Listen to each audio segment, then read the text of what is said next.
नमस्कार, आप देख रहे हैं बिस्तक। मैं हूं आपके साथ अनिमा द्विवेदी। भारत मंडपम में इस समय बिस्तक की टीम मौजूद है। यहाँ पर चल रहा है इलेक्ट्रॉनिक एक्सपो। यहाँ पर बात चल रही है आईटी से रिलेटेड, बात चल रही है टेक्नोलॉजी से रिलेटेड, इनोवेशन से रिलेटेड और साथ ही साथ साइबर सिक्योरिटी से रिलेटेड। तो फिलहाल हमारे साथ एक बहुत ही खास मेहमान मौजूद है, उनके साथ इस डिस्कशन को आगे बढ़ाएंगे। नेशनल सिक्योरिटी ऑफिसर है अमित दुबे जी। सर नमस्कार, बहुत स्वागत है आपका बिस्तक पर। सर जब इलेक्ट्रॉनिक एक्सपो की बात आ रही है तो यहाँ पर बहुत सारे प्रोडक्ट लॉन्च हो रहे हैं। बहुत सारे प्रोडक्ट पे जब हमने जाकर के बातचीत की तो उनका एक मेजर कंसर्न है कि हम आर्टिफिशियल इंटेलिजेंस को लेकर के लोगों को अवेयर करना चाहते हैं किस तरीके से अपने डेली लाइफ में उसको यूज किया जाए, साथ ही साथ सिक्योरिटी के साथ कॉम्प्रोमाइज किए बिना इसे यूज किया जाए। आर्टिफिशियल इंटेलिजेंस और साइबर सिक्योरिटी दोनों पैरेलल चलने वाली चीजें हैं। आप मान सकते हैं कि आज के एआई में सिक्योर रह सकता है इंसान? देखिए ये दुधारी तलवार है। AI in security and cyber security in AI दोनों चीज़ें यूज़ हो रही हैं। जी। आप सबसे पहले एआई को इस्तेमाल करना चाहते हो कि जो एग्जिस्टिंग साइबर सिक्योरिटी सॉल्यूशन है वो और एफिशिएंट हो जाए, तो हर जगह एआई डाल रहे हो। पर जो वो एआई डाल रहे हो कई बार उसकी वजह से वल्नरेबल हो जाता है। तो आपको सिक्योरिटी एआई में भी चाहिए। ये दोनों थोड़ा अलग स्ट्रीम है और ओवर यूज़ ऑफ एआई भी कई बार नए चैलेंजेस क्रिएट कर देता है। हर जगह आप एआई रखेंगे तो एक अलग तरह का रिस्क है। जैसे कि अभी हम लोगों ने एक ड्राइवरलेस कार का वल्नरेबिलिटी असेसमेंट किया। ऑटोनोमस कार है, उसके अंदर हमने सिर्फ ये देखा कि कितने एआई कंपोनेंट है जिसकी वजह से कार के ऊपर रिस्क है, और हमें करीब 67-68 ऐसे पैरामीटर मिले, जो बता रहा है कि आप जब टेक्नोलॉजी को बहुत ज़्यादा यूज़ करते हो तो आपकी रिस्पॉन्सिबिलिटी बढ़ जाती है कि उसका वल्नरेबिलिटी असेसमेंट भी उतना इंटैक्ट हो। सिर्फ इसलिए कि नहीं बढ़िया है, एफिशिएंट हो गया, वो कई बार सडन रिस्क की तरह आता है। हम लोग डिवाइसेस से घिरे हुए हैं। आपके घर में ऑन एन एवरेज 25-30 डिवाइसेस होंगे। 2-3 मोबाइल फ़ोन हैं, 2-4 लैपटॉप हैं, आईपैड है, सिक्योरिटी भी आजकल इलेक्ट्रॉनिक है, टेलीविज़न भी स्मार्ट है, गीज़र भी स्मार्ट है, फ्रिज भी स्मार्ट है। ये हर डिवाइस आपके घर में एक इंट्रूजन पॉइंट है, आपकी ज़िंदगी में कलह क्रिएट करने के लिए। और ये खतरा लोगों को बिल्कुल अंदाज़ा है नहीं। तो जब भी कोई नई नई इलेक्ट्रॉनिक प्रोडक्ट खासतौर से लॉन्च होता है, तो मेरी हमेशा से एक मांग रही है कि हम हमेशा कहते हैं कि भाई क्वालिटी सर्टिफिकेशन है कि नहीं, रोबस्ट है कि नहीं। उसी तरीके से गवर्नमेंट का एक सिक्योरिटी का ठप्पा भी लगना चाहिए उस पर कि ये सिक्योरिटी सर्टिफाइड है कि, तब जाके हम उसको खरीदें। पर कई बार फिर सवाल खड़े हो जाते हैं कि देखिए आपने ये फलाने कंट्री से उठाया था और उसके अंदर रिस्क था, वो डेटा जा रहा था चाइना या इधर जा रहा था।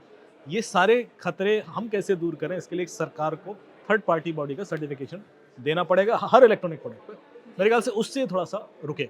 जी।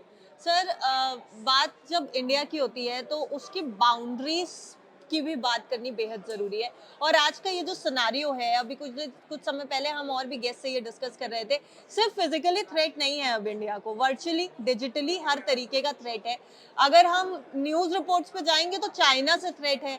अगर हम ग्लोबल सिनेरियो में देखें तो इस समय इतनी ज़्यादा जियोपॉलिटिकल टेंशन चल रही हैं कि बाकी देशों से थ्रेट है। ऐसे में साइबर सिक्योरिटी कितना इम्पोर्टेंट रोल प्ले कर रहा है इस समय, और क्या हम उतना फोकस इस साइबर सिक्योरिटी पे ध्यान दे रहे हैं अपनी बाउंड्रीज को सिक्योर करने के लिए? देखिए सबसे पहले समझ लिए कि साइबर वॉर ऐसा नहीं है कि किसी एक दिन शुरू होता है फिर एक दिन खत्म हो जाता है।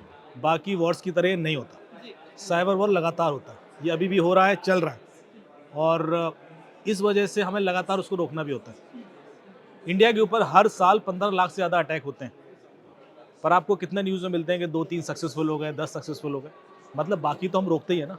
इंडिया की रेटिंग साइबर सिक्योरिटी इंडेक्स में टॉप 10 में है, मतलब हम सेफ हैं। तो ये सारा चीज़ें बता रही हैं कि हम कितना बैकग्राउंड पे काम कर रहे हैं टू मेक अस सिक्योर, लेकिन उसकी विजिबिलिटी नहीं है। वॉर अभी भी चल रहा है, हर दिन अटैक होता है। आप सर्च इन के अंदर जाइए तो पूरा डिजिटल वॉल है जिस पर हमें दिखता है कि कहाँ कितने अटैक हो रहे हैं, किस असेट पर, और उसको आप देखेंगे तो लगेगा कि बहुत काम हो रहा है इसका मतलब पीछे इसको प्रोटेक्ट करने के लिए। तो सबसे पहले तो मैं पब्लिक को ये कॉन्फिडेंस देना चाहता हूँ कि डेफिनेटली अटैक होते हैं, हम लगातार वॉर पर हैं, साइबर वॉर चल रहा है, और इसी वजह से अचानक से एक फिर अटैक जब सक्सेसफुल हो जाता है, एम्स का अटैक है या ऑयल इंडिया लिमिटेड का है या कोई दूसरी मुंबई पावर ग्रिड का है, तो हल्ला होना शुरू हो जाता है कि अरे यार ये कैसे हो गया। ये हो गया क्योंकि हमने 14 लाख अटैक जो रोके हैं उसके बारे में तो किसी ने कोई बात की नहीं। तो definitely team is working hard and हर बार हम लोग कुछ नया लाने की कोशिश करते हैं। अभी खास तौर से इंडिया जो ग्रसित है वो बाहर के अटैक से ज़्यादा इंटरनल इश्यूज से ज़्यादा है। जो हमारे हॉटस्पॉट बन गए हैं साइबर क्राइम के, जी। जामताड़ा स्टाइल जिसको हम बोलते हैं, हम्म, मेवात, नूह, अलवर, भरतपुर, यहाँ से जो आ रहा है उसको रोकने के लिए मेरे ख्याल से ज़्यादा कोशिश अभी ज़रूरत है, क्योंकि लोग डायरेक्ट पैसा लूज़ कर रहे हैं, करोड़ों रुपए जा रहा है, और वो पैसा भी फिर चाइना के रूट होते हुए अल्टीमेटली तो साइबर वॉर में यूज़ होता है, टेररिस्ट वगैरह यूज़ करते हैं। जी। मेरे ख्याल से वहाँ अभी प्रायोरिटी की ज़रूरत है। क्या सर इस तरफ काम शुरू है? क्या हम उस तरफ देख रहे हैं? आपने जैसे कहा कि हमें देखने की ज़रूरत है, अभी फ़ोकस करने की ज़रूरत है।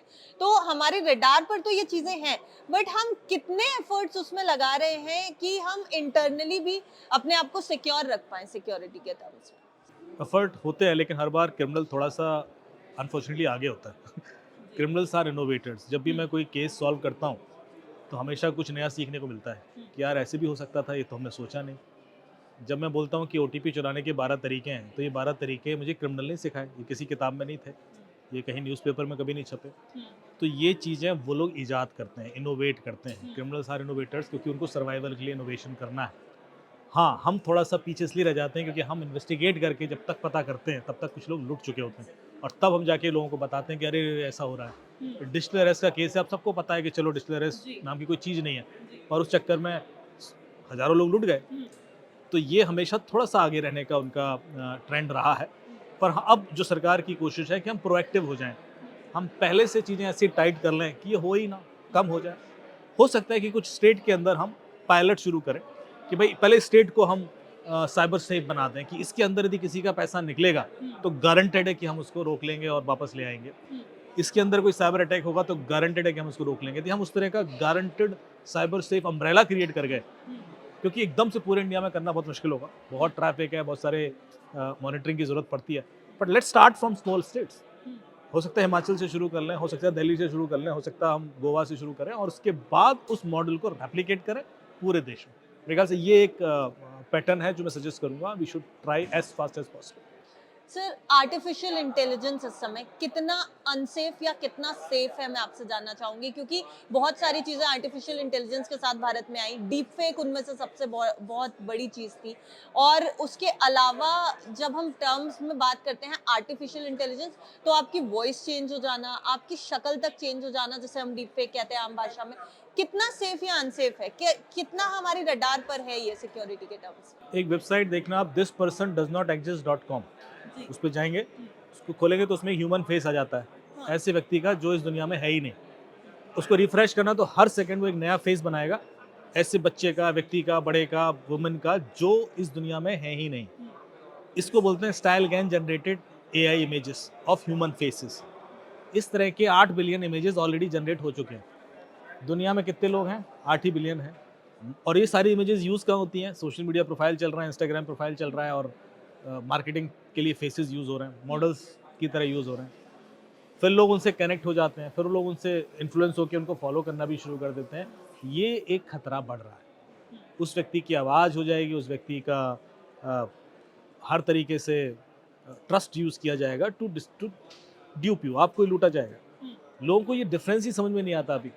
लोग बच्चे के नंबर से कॉल आ रहा है उसी की आवाज़ में, और उस पे भरोसा कर लेते हैं। जी। छोटा सा वेरिफिकेशन नहीं करते कि कॉल बैक करें। हुँ, अरे! वो घबराया हुआ था, पैनिक था, मैंने पैसे दे दिए। तो अभी तो हम उस लेवल पे हैं, और AI will make it more difficult to understand, क्योंकि वो वीडियो बिल्कुल वैसे ही दिखेगा, आवाज़ बिल्कुल वैसी होगी, और हर चीज़ रियलिस्टिक हो जाएगी। तो मेरे ख्याल से पहले पब्लिक को अवेयर करने की ज़रूरत है कि भाई इसके खतरे ऑलरेडी बढ़ गए, क्योंकि जब तक हम रेगुलेशन लेके आएँगे, क्रिमिनल तो यूज़ करेगा। हुँ, रेगुलेशन एंड लॉज़ क्रिमिनल के लिए नहीं होते हैं। हुँ, क्रिमिनल लॉज़ एंड रेगुलेशन शरीफों के लिए होते हैं कि हुँ, भाई ऐसा मत करो वरना जेल हो जाएगी। क्रिमिनल को तो पता है ना कि जेल हो जाएगी, तभी कर रहा है। तो वो तो हो गई। अब उससे रोकना है आपको, आपको तो पब्लिक को क्रिमिनल से रोकना है, शरीफों से नहीं रोकना। तो पब्लिक को अवेयर करना पड़ेगा कि देखो ऐसे अटेम्प्ट बढ़ेंगे और इसका रोकने का तरीका क्या है। हुँ, उस तरीके हैं, ऐसा नहीं है। तो बहुत सारे सॉल्यूशंस ऑलरेडी अवेलेबल हैं मार्केट में, और पॉजिटिव यूज़ भी हो रहा है। अभी एक केस देखा मैंने दिल्ली पुलिस का, तो एक इंस्पेक्टर साहब मुझे बता रहे थे कि एक बॉडी मिली उनको जो फेस जिसमें म्यूटिलेटेड था। और मर्डर के केस में क्या होता है कि जब तक आप बॉडी आइडेंटिफाई नहीं कर लें, केस सॉल्व नहीं हो सकता। जी, आपको पता ही नहीं पड़ेगा कि कहाँ की क्या है। जी, तो उन्होंने क्या किया कि बॉडी का फेस लिया और उसको एआई के थ्रू वीडियो बना दिया। हुँ, लेकिन जब वो वीडियो बना तो थोड़ा-सा उसको पहचान पा रहा था आदमी, क्योंकि वो एंगल दिखने लगते हैं ना। अदरवाइज़ तो उसमें इतने जख्म थे कि आप पहचान नहीं सकते थे। उस वीडियो से उन्होंने कहलाया कि पहचानिए कि मैं कौन हूँ। वो हुँ, वीडियो खुद बोल रहा है, हुँ, और वो वीडियो सर्कुलेट कर दिया उस एरिया में, और पता पड़ा कि दिल्ली के एक दूसरे एरिया की वो लेडी थी। जैसी वो बॉडी आइडेंटिफाई हुई 2 दिन के अंदर केस वर्कआउट हो गया। तो एआई का यूज़ इन्वेस्टिगेशन में भी बहुत पावरफुल है और बहुत यूज़ हो रहा है। अभी आपने सुना होगा साउथ में एक 19 साल पुराना मर्डर का केस सॉल्व हुआ एआई के थ्रू। एआई के थ्रू सोशल मीडिया एनालिटिक करना, पहले से ये पता कर लेना कि बंदा क्राइम करने वाला है, ये पॉसिबल है। प्रोएक्टिव हो जाएगी अप्रोचेस। सीडीआर या एफडीआर एनालिसिस के देख लेना कि बंदा कुछ गड़बड़ करेगा, इसकी साइकोलॉजी गड़बड़ चल रही है। ये सारी चीज़ें आगे पुलिस को, लॉ एनफोर्समेंट एजेंसीज को मदद करेंगी। दोनों तरफ से एक रेस चल रही है और हम एक लाइन पर चल रहे हैं।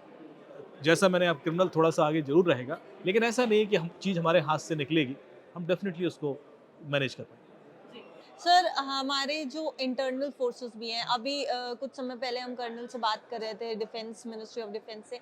उन्होंने तो हमें बताया कि किस तरीके से डिफेंस फोर्सेस अपनी बाउंड्रीज को सिक्योर कर रही हैं, पर इंटरनली फोर्सेस जो आम जनता के लिए काम कर रही हैं, नॉर्मल पुलिस वाले, वो कितने ज्यादा अपडेटेड हैं इस डिजिटल इंडिया को लेकर के, एआई को लेकर के? क्योंकि हम आम आदमी की बात कर रहे हैं, जब तक हमारी आम पुलिस जो हमसे जुड़ी हुई है वो अपडेटेड नहीं होती है, तब तक मुझे लगता है कि, और अगर मैं गलत हूं तो प्लीज मुझे सही करिएगा, जब तक वो नहीं होते हैं उतने अपडेट, उतने ज्यादा ग्रास रूट लेवल पे नहीं पहुंचता एआई, तब तक वो सिक्योरिटी देना भी मुश्किल हो जाएगा आम जनता को। देखिए, ये तो चैलेंज है, आई एक्सेप्ट विद यू। देखिए, हर पुलिस वाले को ट्रेन कर देना बहुत मुश्किल है। तो सिलेक्टिव ट्रेनिंग्स होती हैं, लगातार हो रही हैं। पर जब तक हम एक चीज़ में ट्रेन करते हैं तब तक कोई नई चीज़ आ जाती है। तो इस ट्रेनिंग भी एक कंटिन्यूअस प्रोसेस है। कैपेसिटी बिल्डिंग एक बार कर दिया, एक्सपर्ट बना दिया, ऐसे नहीं होता। मैं खुद अभी सीख रहा हूँ। आज कल मैं साइबर एक्सपर्ट था, फिर एआई एक्सपर्ट है, क्वांटम एक्सपर्ट हूँ। एक साल में 3 रोल तो मेरे ही चेंज हो गए क्योंकि मैं सीख रहा हूँ। यही पुलिस वालों के संग है कि वो, और पुलिस वालों का दूसरा चैलेंज ये है कि वो एक डिपार्टमेंट में बहुत ज़्यादा दिन तक रहते नहीं, तो उनकी लर्निंग वहाँ रुक जाती है। फिर वो दोबारा आएंगे, फिर सीखेंगे। वो बहुत प्रैक्टिकल ग्राउंड लेवल पे बहुत चैलेंजेस हैं। ये गैप रहेगा। क्रिमिनल तो एक ही जगह है, वो तो उसी चीज़ पे अपग्रेड कर रहा है, फिर नई चीज़ें सीख रहा है, वो आगे निकल जाता है। पर जो इन्वेस्टिगेटर है वो शायद उतना मैचअप नहीं कर पाता। अभी ज़रूरत क्या है मेरे ख्याल से, हमें एक इंडिपेंडेंट फोर्स की ज़रूरत है। हमें एक साइबर पुलिस विंग बनाना चाहिए। हमें जो रेगुलर पुलिस है उसको साइबर की ट्रेनिंग देकर पुलिसिंग में यूज़ करना मेरे ख्याल से ठीक नहीं है, क्योंकि वो थोड़े दिन के लिए आएंगे, फिर चले जाएंगे, फिर आएंगे। क्योंकि उसका माइंडसेट वो है ही नहीं कि मैं साइबर में काम करूँ। उसका माइंडसेट है कि मैं फील्ड में जाऊँ, चोर चक्के पकड़ूँ। तो वो जाके वो उसमें ज़्यादा प्राउड फील करता है। यहाँ पर उसको बैठा दो, उसको लगता है मेरी पनिशमेंट जॉब, और वो उतना एफर्ट नहीं लगाता। यदि हम उसी माइंडसेट से लोगों को हायर करते हैं कि हमने एक 10 लाख लोग हायर कर लिए जो साइबर पुलिस, तो उनको पता है कि लाइफ लॉन्ग उनको कंप्यूटर में बैठ के केस सॉल्व करना है, तो वो अपनी स्किल भी बढ़ाएंगे, और वो जो स्किल बढ़ेगी वो आगे जाके काम आएगी। ये बहुत ज़रूरी है, और टाइमली शुरू हो जाएगा तो टाइमली उसका रिजल्ट भी आ जाएगा। जितना हम लेट करेंगे, आज नहीं तो कल ये करने ही। सर बढ़ रहे हैं केसेस वैसे तो डिजिटल क्राइम से रिलेटेड, ऑन एन एवरेज कितने केसेस लगभग होते होंगे इंडिया में, अगर मैं जो गृह मंत्रालय का पोर्टल है www.cybercrime.gov.in, उस पर हर दिन करीब 15 से 20 हज़ार केसेस रिपोर्ट होते हैं। जबकि हर किसी को पता भी नहीं होगा कि इस पोर्टल के बारे में, लेकिन आते हैं ना केसेस। वही नंबर अपने आप में बहुत बड़ा है।